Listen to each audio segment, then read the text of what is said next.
matapos ngang sumuko ng boxing champ na si Manny Pacquiao hinggil sa issue ng Dermacare Company. Patuloy na umuusad ang investigasyon ng scammer issue kung saan malaking halaga umano ang hinahabol ngayon ng mga investors sa mga boses ng nasabing kumpanya.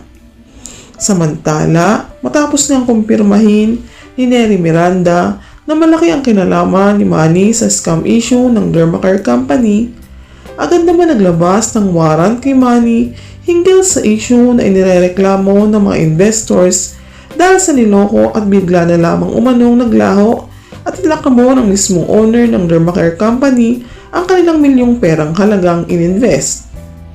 Isa nga si Manny sa kalahati ang share sa nasabing kumpanya, kung kaya sa kanya hinahabol ngayon ang mga investors ang perang na scam sa kanila.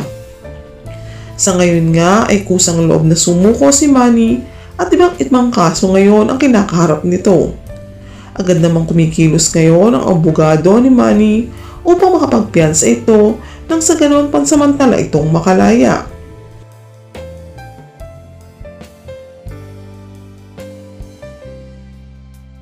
Samantala, sobra-sobra naman ngayon ang pag-iisip ng asawa at mga anak ni Manny dahil sa nangyayari ngayon kay Manny sa loob ng kulungan.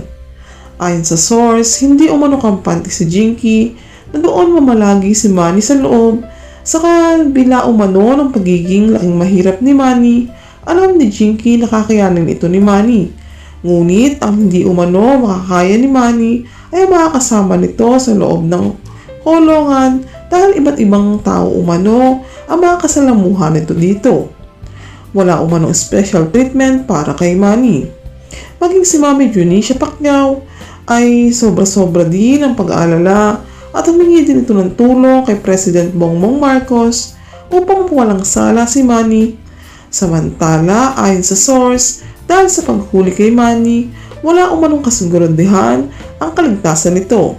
Dahil galit na galit umano ang mga investors kay Manny, malaking tao, mga makapangyarihan, mga taong na-scam sa nasabing kumpanya. Napabalita din na di umano'y sinasaktan umano si Manny, utos umano ito ng malaking taong galit kay Manny dahil sa mga taong na-scam, dahil sa pera na wala sa mga investors. Samantala, ngayong araw napabalita din na di umano'y namaalam na umano si Manny dahil sa napurukan umano ito sa loob ng kulungan.